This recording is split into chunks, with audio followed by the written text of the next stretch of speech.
అందరికీ హాయ్ అండి. Welcome to sunlight tarot. అందరూ ఎలా ఉన్నారు? మీరు బాగుండాలని, యూనివర్స్ మిమ్మల్ని బ్లెస్ చేయాలని కోరుకుంటున్నాను. ఇంకొకటి, నా ఈ ఛానల్ని మీరు ఆదరిస్తారని కోరుకుంటున్నాను. ప్లీజ్ ఈ ఛానల్ని సబ్స్క్రైబ్ చేసుకోండి, లైక్ చేయండి, షేర్ చేయండి. నా పృథ్వీ టారో రీడింగ్స్ లాగే మీకు కూడా ఇందులో నుంచి మీరు హీల్ అయ్యే విధంగానే నా రీడింగ్స్ ఉంటాయని అనుకుంటున్నాను. మీరు కూడా అది పృథ్వీ టారోని ఆదరించినట్టే సన్లైట్ టారోని కూడా ఆదరించాలని కోరుకుంటున్నాను. ఒక్క నిమిషం అండి.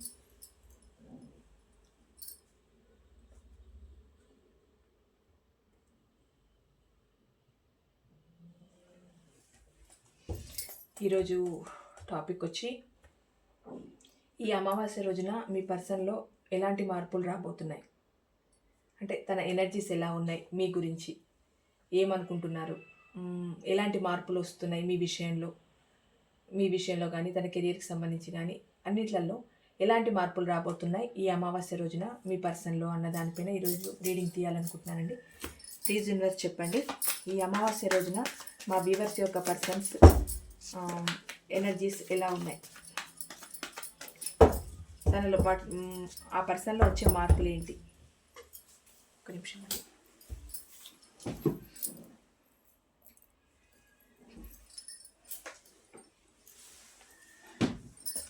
ఎలాంటి మార్పులు రాబోతున్నాయి మా వ్యూవర్స్ యొక్క పర్సన్లో, ఎలాంటి చేంజెస్ రాబోతున్నాయి, మా వ్యూవర్స్ గురించి ఏం ఆలోచిస్తున్నారు. ప్లీజ్ యాక్యురేట్ రీడింగ్ ఇవ్వండి యూనివర్స్, పాజిటివ్ రీడింగ్ ఇవ్వండి. Gratitude gratitude gratitude.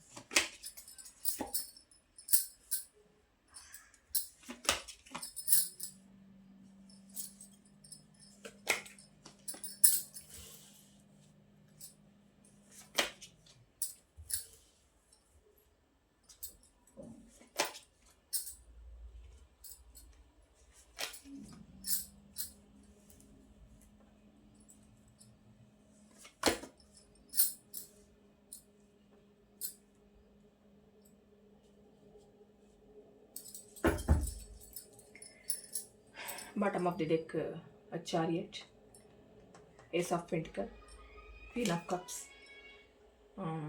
knight of wands. Okay.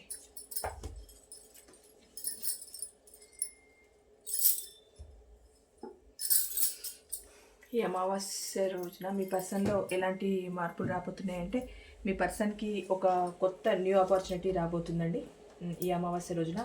అంటే అది రిలేషన్ పరంగానే కావచ్చు, లేదా కెరియర్ పరంగా కావచ్చు. న్యూ ఆపర్చునిటీ అని అంటే, మీరు వాళ్ళ లైఫ్లో ఉన్న తర్వాత మీకు కొత్తగా ప్రపోజ్ చేయడం. అంటే కొందరికి కొత్త అవకాశాలు కూడా రావచ్చండి, కొందరికి మాత్రం, అంటే ఇది ఎవరికి ఎలా రిజనేట్ అయితే అలా తీసుకోండి. కొత్తగా అవకాశాలు, మీ మధ్య ఏదైనా ఆర్గ్యుమెంట్స్ వచ్చి, మీ మధ్య ఏదైనా క్లాషెస్ వచ్చి మీరు దూరం అయి ఉంటే, దానికి సంబంధించి కూడా మీ జీవితంలోకి రావడం ఒక కొత్త అవకాశమే. అంటే తనలో ఎలాంటి మార్పులు వస్తున్నాయి అని అనుకుంటే కనుక ఒక కొత్త మార్పు వస్తుంది మీ పర్సన్లో. కొత్తగా ఏదైనా తన కెరియర్ వైజ్గా ఆలోచించిన ఒక కొత్తగా ఒక ప్రారంభం చేయాలని, కొత్తగా ఒక మార్పుని కోరుకుంటున్నారు, కొత్తగా మారుతున్నారు మీ పర్సన్. మీ విషయంలో అయినా, మీ మధ్య ఏదైనా క్లాషెస్ వచ్చి మీరు ఆన్ అండ్ ఆఫ్ సిచ్యువేషన్లో ఉండి దూరంగా ఉండుంటే, మీ విషయంలో కూడా ఒక కొత్తగా ఆలోచించాలి, కొత్తదనాన్ని తీసుకురావాలి ప్రతి దాంట్లో. అది కెరియర్ వైజ్గా కానివ్వండి, జాబ్ పరంగా కానివ్వండి, సొసైటీ పరంగా కానివ్వండి, ఫ్యామిలీ పరంగా కానివ్వండి, మీ విషయంలో కానివ్వండి, ఎలాగైనా ఒక కొత్త మార్పును తీసుకురావాలి, దాన్ని ఫుల్ఫిల్ చేయాలి. ఒక కొత్త మార్పును తీసుకురావాలి, అనుకున్న దాన్ని సాధించాలి అన్న విధంగా అనుకుంటున్నారండి మీ పర్సన్. మీ పర్సన్లో వచ్చిన ఒక గొప్ప మార్పు ఏంటంటే, కొత్తదనాన్ని కోరుకుంటున్నారు, కొత్తదనానికి శ్రీకారం చుడుతున్నారు. అంటే మీ రిలేషన్లో మిమ్మల్ని వదిలేసి వేరే వాళ్ళను పట్టుకొని వాళ్ళకు కొత్తదనం ఇవ్వడం కాదండి. మీ మధ్య బ్రేకప్స్ వచ్చి మీరు దూరమైన తర్వాత ప్రతి విషయాన్ని కూడా కొత్తగా స్టార్ట్ చేయాలి. ఉన్న విషయాన్నే కొత్తగా స్టార్ట్ చేయాలి. అంటే కొత్తగా ఏదో వచ్చేసిస్తుందని కాదు. బిజినెస్ పరంగా కొత్త అవకాశాలు రావచ్చు, కెరియర్ పరంగా కొత్త అవకాశాలు రావచ్చు. మీ విషయంలో కొత్తదనం తీసుకురావాలి, ఉన్న రిలేషన్లోనే కొత్తదనం తీసుకురావాలి అన్న ఒక ఆలోచన మీ పర్సన్లో ఉందండి. మీ పర్సన్ ప్రజెంట్ మాత్రం చాలా స్లీప్లెస్ నైట్స్లో ఉన్నారు, చాలా బాధపడుతున్నారు, చాలా డిప్రెషన్లో ఉన్నారు. ఎందుకో మీ పర్సన్ ఎనర్జీస్ అంతా బాగోలేవండి. చాలా అంటే చాలా బాధలో ఉన్నారు. అది ఏంటంటే మీ మధ్య జరిగిన ఆ గొడవలు, మీరు మీరు మీ పర్సన్ దూరం అయిపోయిన తర్వాత తనకు ఏంటో తన జీవితం అంతా ఏదో అంధకారంలాగా అనిపిస్తుంది. ఒకటండి, మనిషి మన దగ్గర ఉన్నప్పుడు ఆ విలువ తెలియదు. ఆ మనిషి దూరమైన తర్వాతనే ఆ మనిషి విలువ అంటే ఏంటో మనకు అర్థమవుతుంది. అదే విధంగా ఇప్పుడు మీ పర్సన్కి అర్థమవుతుంది.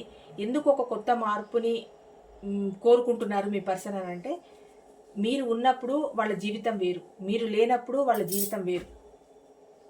అందుకు ఇప్పుడు మీరు ఉంటే బాగుంటుంది అనుకొని మీరు పదే పదే గుర్తు రావడం ఏంటంటే, మీరు వాళ్ళకి చేసిన సాక్రిఫైజెసే కానివ్వండి, మీరు వాళ్ళ కోసం చూపించిన కేరింగే కానివ్వండి, ఏదైనా కూడా వాళ్లకు పదే పదే గుర్తొస్తుంది. మీరే గుర్తొస్తున్నారు 24/7. అందుకు చాలా డిప్రెషన్లో ఉన్నారు, స్లీప్ నైట్స్ ఉన్నాయి, అసలు చాలా బాధలో ఉన్నారు. ఒక రకంగా చెప్పానంటే మిమ్మల్ని గుర్తు చేసుకొని వాళ్ళు ఎంత బాధపడుతున్నారో, ఎంత ఏడుస్తున్నారో అంతలా ఏడుస్తున్నారు. ఇప్పుడు ఈ విషయం నేను చెప్తే నిజంగా అంత ఏడ్చేవాళ్ళు మేడం మా దగ్గరికి ఎందుకు రారు అని అంటారు. కానీ మనిషి పైకి కనిపించే విధంగా మనసు ఉండదండి. మనిషి మనసులో ఒకటి ఉంటుంది, పైకి కనిపించేది ఒకటి ఉంటుంది. రెండు ఒకలాగా ఉంటే వాళ్ళు మనుషులు ఎందుకు అవుతారు? వాళ్ళ మనసులో ఒక ఫీలింగ్ ఉంటుంది, మీకు కనిపించి బయటికి పోర్ట్రేట్ అయ్యేది ఒకలాగా ఉంటుంది. మీకు కనిపించవచ్చు నువ్వంటే నాకు అవసరం లేదు, నీతో నాకు అవసరమే లేదు, నువ్వెవరు నేనెవరు అన్నట్టు ఉండొచ్చు. కానీ మనసు మూలల్లో ఎక్కడో మీ దగ్గర ప్రేమ ఉంటుంది కదా, ఆ ప్రేమే తెలియకుండా బయట పెట్టేస్తుంది. అంటే మీరు చూసేట్టు ఏడవకపోవచ్చు, మీరు చూసేట్టు బాధపడకపోవచ్చు, కానీ తన లైఫ్లో మాత్రం మీకోసం బాధపడుతున్నారు. 24/7 మీరే గుర్తొస్తున్నారు. ఆ పర్సన్కి చాలా ఫీల్ అవుతున్నారు, చాలా పెయిన్ఫుల్ సిచ్యువేషన్లో ఉన్నారు. నిజం చెప్పాలంటే సరిగ్గా రాత్రులు నిద్ర కూడా పోవట్లేదు. మీ పర్సన్ చాలా ఆలోచిస్తున్నారు మీ గురించి, చాలా బాధపడుతున్నారు ప్రజెంట్. అంటే ఇంతకు ముందు మిమ్మల్ని దూరం పెట్టి ఇగ్నోర్ చేసి, మీరు అవసరం లేదు, నువ్వు నాకు అవసరమే లేదు, నీతో నాకేంటి, అసలు ఇది రిలేషనేనా, నువ్వు నా గురించి ఊహించుకుంటున్నావు అని మిమ్మల్ని చాలా చీట్ చేసి, మిమ్మల్ని చాలా అసహించుకొని, మీరు అసలు అవసరమే లేదు అన్నట్టు వెళ్ళిపోయిన పర్సన్ ప్రజెంట్ మీకోసం ఇంత తాపత్రయపడుతున్నారు. అంటే మీ పర్సన్లో వచ్చిన మార్పే కదండి. ఇవేంటి అని అంటే, ఈ అమావాస్య పుణ్యాలకు కొంచెం ఎనర్జీస్ డిఫరెంట్గా ఉంటాయండి. నిజం చెప్పాలంటే వాళ్ళలో ఉన్న ఓన్ ఫీలింగ్స్ అన్నీ బయటకు వచ్చేస్తాయి. అప్పటి వరకు వాళ్ళు ఎంత మేనేజ్ చేసుకున్నా కూడా ఈ అమావాస్య పున్నమ ఎనర్జీసే అలా ఉంటాయి. ఓన్ ఫీలింగ్స్ బయటకు వచ్చేస్తాయి. అంటే వాళ్ళు ఎలా ఉన్నారు లోపల అనేది అద్దం పెట్టి చూపించినట్టు వస్తాయి. చాలామందికి ఇది ఫేస్ చేస్తూ ఉంటారు. చాలామంది ఈ ఎనర్జీస్ని ఫీల్ అవుతూ కూడా ఉంటారు. ఏంటంటే మీ పర్సన్ మీద, మీకు కూడా మీ పర్సన్ మీద అంటే ఎంతో కోపం, అంటే నన్ను మోసం చేశారు అది ఇదని ఎంతో అనుకుంటుంటారు, ఎంతో చేస్తుంటారు, ఎంతో బాధపడుతుంటారు. ఇలాంటి టైం ఒకటి వచ్చేసరికి మీ కడుపులో ఒక తెలియని ఆవేదన, ఒక తెలియని అదేంటి ఒక ఫీల్, అది ఇంకా చెప్పలేం, అలాంటి ఫీలింగ్లో ఉంటారు. అదే ఈ అమావాస్య పుణ్యంలో ఉండే ఎనర్జీసే అలాగా. అందుకే మేము స్పెషల్గా ఏంటి అని అంటే అమావాస్యకి పుణ్యానికి ఎనర్జీస్ ఎలా ఉన్నాయని ప్రతి టారో రీడర్స్ తీస్తూ ఉంటారు. అందుకే తీస్తాం, అంటే స్పెషల్గా ఉంటాయి. ఈరోజు ఎనర్జీస్ కానీ, ఫీలింగ్స్ కానీ, ఎమోషన్స్ కానీ కొంచెం డిఫరెంట్గా ఉంటాయి. అందుకని ఈరోజు ఇలా తీసి చెప్పడం, అంటే జనరల్గా రోజు తీసి చెప్తున్నాం, కానీ ఇది కొద్దిగా స్పెషల్ అనమాట. బాధపడుతున్నారండి, చాలా బాధపడుతున్నారు. గతంలో మిమ్మల్ని ఇగ్నోర్ చేయొచ్చు, మిమ్మల్ని పట్టించుకోకపోవచ్చు, మిమ్మల్ని అసహించుకోవచ్చు, మిమ్మల్ని దూరం పెట్టచ్చు, కానీ ప్రజెంట్ మాత్రం మీకోసం బాధపడుతున్నారు. ఇంకొకటి, మీరంటే మీ పర్సన్కి చాలా ప్రేమ ఉందండి. ఇంకొకటి, మీ పైన ఫిజికల్ అట్రాక్షన్ కూడా ఎక్కువగా ఉంది. మీ పర్సన్ మిమ్మల్ని చాలా కోరుకుంటున్నారు. మనిషి ఎంత దూరంలో ఉన్నా, చెప్పాను కదండి, మనసులో ఉన్న ఫీలింగ్స్ని ఎవరు దూరం చేయలేరు అన్నది. అలాగే మీ మీద ఉన్న ప్రేమను దూరం చేసుకోలేకపోతున్నారు, మీ మీద ఉన్న అట్రాక్షన్ను దూరం చేసుకోకపోతున్నారు. మీరంటే తనకు ఒక కోరిక, ఒక ప్యాషన్ అలా ఉంది. ఇంకొకటి, మీరు తన లైఫ్లో ఉన్నప్పుడు ఎంత హ్యాపీగా ఉన్నారు, తన లైఫ్లో మీరు లేకపోయేసరికి కూడా అంత బాధపడుతున్నారు. అంటే మీరు తన లైఫ్లో ఉంటేనే వాళ్ళకి ఆనందం, వాళ్ళ లైఫ్ ఫుల్ఫిల్ అవుతున్నట్టు, వాళ్ళ జీవితం ఒక ముందుకు వెళ్తున్నట్టు అలా ఫీల్ అవుతున్నారు. ఇప్పుడు ఏంటి అని అంటే, మీరు లేనప్పుడు బాధపడుతున్నారు, మీరు ఉన్నప్పుడు అంతే హ్యాపీగా ఉన్నారు మీ పర్సన్. మీరు ఇప్పుడు వాళ్ళ జీవితంలోకి వస్తే ఇంత హ్యాపీగా ఉంటారని ఫీల్ అవుతున్నారు. అంటే వాళ్ళ సంతోషం అంతా మీ దగ్గరే ఉంది. ఒక్క మాటలో చెప్పాలంటే, మీ దూరం వాళ్ళకి భారం, మీ దగ్గర వాళ్ళకి సంతోషం. అది ఇక్కడ ఏంటి అంటే స్ట్రక్ ఎనర్జీలో ఉన్నారండి. అంటే గతాన్ని ఇప్పుడు ఉన్న పరిస్థితులని, గతాన్ని పోల్చి చూసుకొని చాలా బాధపడుతున్నారు, చాలా ఫీల్ అవుతున్నారు, స్ట్రక్ అయిపోయి ఉన్నారు. గతంలో నేను అంత ఓవర్ బ్యాడ్గా బిహేవ్ చేశాను కదా నా పర్సన్ పట్ల. ఇప్పుడు ఏ మొహం పెట్టుకొని నేను వెళ్ళాలి, ఏం చేయాలి, అసలు ఏం అర్థం కావట్లేదు మీ పర్సన్కి. అందుకే మాట్లాడుతూ ఉంటే నోటిని కంట్రోల్ చేసుకోవడం కానీ, ఇవి కొన్ని కొన్ని అలవాట్లు మనిషికి ఉండాలి. ఒకే ఏకదాటిగా నోరు ఉంది కదా అని చెప్పి గబా గబా గబా మాటలే అనేస్తే తీసుకునే వాళ్ళు తీసుకుంటారు. ఇప్పుడు మీరు చూడండి, మీ పర్సన్ ఎంత బాధ పెట్టినా ఎన్ని మాటలన్నా తీసుకునేన్ని రోజులు తీసుకున్నారు, మీకు ఓపిక ఉన్నన్ని రోజులు తీసుకున్నారు. మీ ఓపిక నశించినప్పుడు ఇంకా వద్దు బాబు, ఇంకా నాకు ఈ రిలేషనే వద్దు, ఈ మాటలు నేను పడలేను, ఈ టార్చరు నేను భరించలేనని మీరు సైలెంట్ అయిపోయారా? అలాంటి సిచ్యువేషన్ వస్తుంది. ఏదైనా తెగే వరకు లాగకూడదు. మీ పర్సన్ లాగారు, అందుకే ఇప్పుడు ఇంత స్ట్రక్ ఎనర్జీలో ఉన్నారు. ఏం చేయాలో అర్థం కావట్లేదు. థర్డ్ పార్టీ సిచ్యువేషన్లో ఉన్నారు. థర్డ్ పార్టీ సిచ్యువేషన్లో ఉన్నారండి మీ పర్సన్. కేవలం అక్కడ మాటలు మాత్రమే, మనసు విప్పి మాట్లాడుకునే పరిస్థితి అక్కడ లేదు. తన ఫీలింగ్స్ని షేర్ చేసుకునే పరిస్థితి లేదు. ఉన్నారు థర్డ్ పార్టీ దగ్గర, చాలా అంటే చాలా ప్రాక్టికల్గా ఉన్నారంతే. మీ నుంచి వెళ్ళిపోయారు థర్డ్ పార్టీ సిచ్యువేషన్లోకి, ఉన్నారంతే.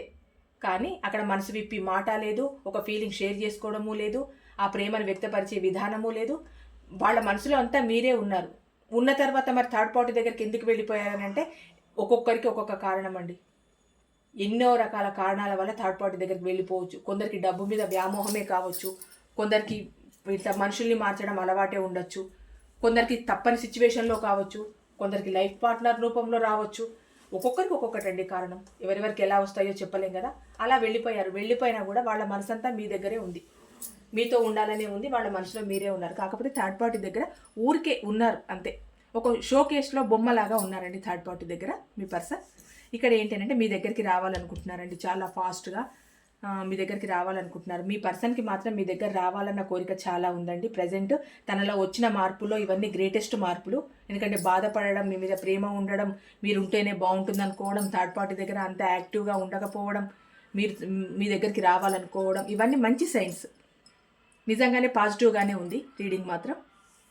మీ దగ్గర రావాలనుకుంటున్నారు. ఇంకొకటి, చాలా డిప్రెషన్లో ఉన్నారండి. ఎందుకు అనంటే ఆ థర్డ్ పార్టీ ఎవరైతే ఉన్నారో అది ఏదైనా కావచ్చండి. థర్డ్ పార్టీ వాళ్ళ చేతుల్లో కొంచెం బందీ అయి ఉన్నారు మీ పర్సన్.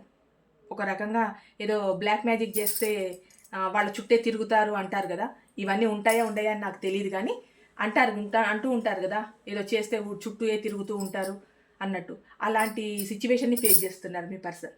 అంటే వాళ్ళకి ఏదో ఒక తెలియని ఒక తాడేసి లాగిన ఫీలింగ్ వస్తుంది మీ పర్సన్కి.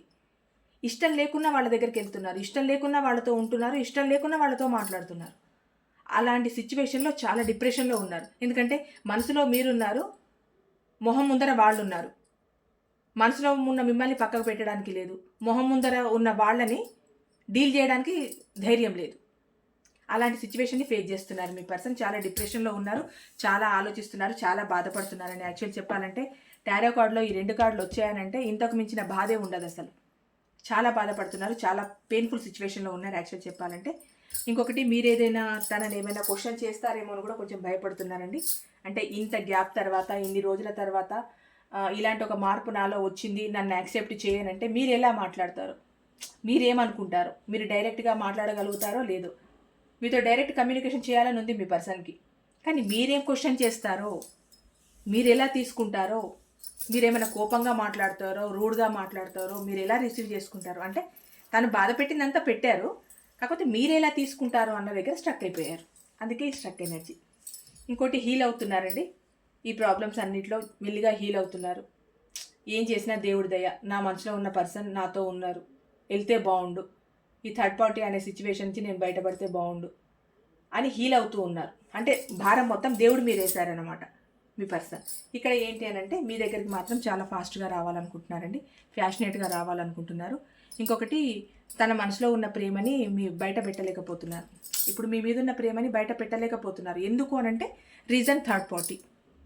నిజంగా మీ పర్సన్ లైఫ్లో ఆ థర్డ్ పార్టీ అనేవాళ్ళు రాక్షసుల్లాగా ఉన్నారండి, రాక్షసుల్లాగా ఉన్నారు. అందుకే మీతో ఏది చెప్పడానికి కానీ చేయడానికి కానీ, వాళ్ళని ఎంత కంట్రోల్ చేస్తున్నారో, ఎంత హింసిస్తున్నారో, ఏం చేస్తున్నారో తెలియదు, కానీ మనసులో ఉన్న మాటను కూడా మీ దగ్గరకు వచ్చి బయట పెట్టుకోలేని దుస్థితిలో ఉన్నారు మీ పర్సన్.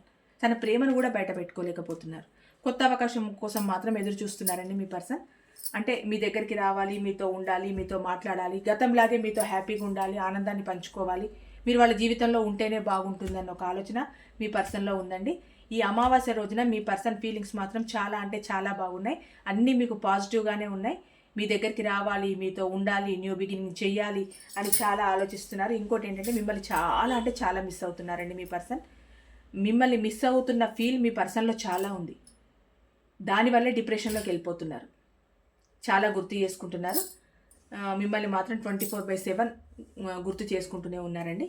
మీ దగ్గర రావాలి, మీతో రీయూనియన్ చేయాలని మీ పర్సన్కి చాలా ఉంది. ఇదండి ఈరోజు reading. Thank you so much.